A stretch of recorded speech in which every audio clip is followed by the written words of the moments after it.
B420 secret colony Mehendi Nagar. Yes, దొరికింది.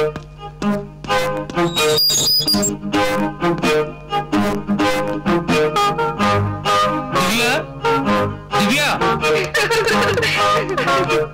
దివ్య, ఇద్దరు వచ్చారు. నువ్వు 2 సార్లు పిలిచావు కాబట్టి ఇద్దరు వచ్చావు. నువ్వు ఒకసారి పిలిచింటే ఒకరే వచ్చేవాళ్ళం. ఇంతకీ నీకు ఏ దివ్య కావాలి? నాకు కావాల్సింది కే దివ్య అండి.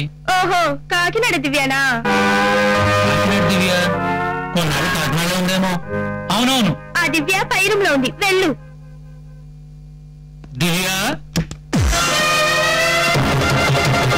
దివ్య, నా పేరు నీకెలా తెలుసు? నన్ను గుర్తుపట్టలేదా? నేను రాజేష్. దివ్య, నువ్వు రాజేశ్వ సురేష్వ నాకెందుకు? పాత కనెక్షన్ ఉన్నంత మాత్రాన కన్సెషన్ ఉంటుందనుకున్నావా? ఇక్కడంతా ఫిక్స్డ్ రేట్స్ అమ్మా. రేట్ ఏంటి, కమిషన్ ఏంటి? అబ్బా చీలిపి, ఏం తెలియదు.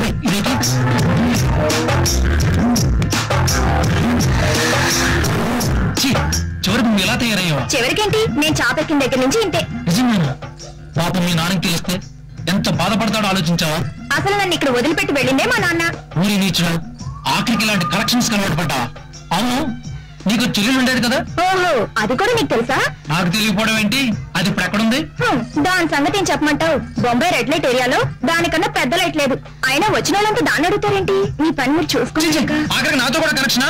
ఇదిగో, నాకు టైం లేదని చెప్పానా? 6 గంటలకి ఇంకో పార్టీ ఉంది. నాకు ఇటువంటి ఇష్టం ఉండవు. అసలు నువ్వు దివ్యో కాదు, నేను వెళ్ళిపోతున్నా. ఆగు, 500 ఇచ్చేళ్ళు. నేనేం చేయలేదు కదా, 500 ఎందుకోవాలి? ఏం చేయలేదు కాబట్టి 500. ఏమైనా చేస్తుంటే 300. ఇదిగో పెట్టుకో. మళ్ళీ చార్జ్ ఏంటి? పోలీసులు వచ్చారయ్యా, ఒకడా పారిపో.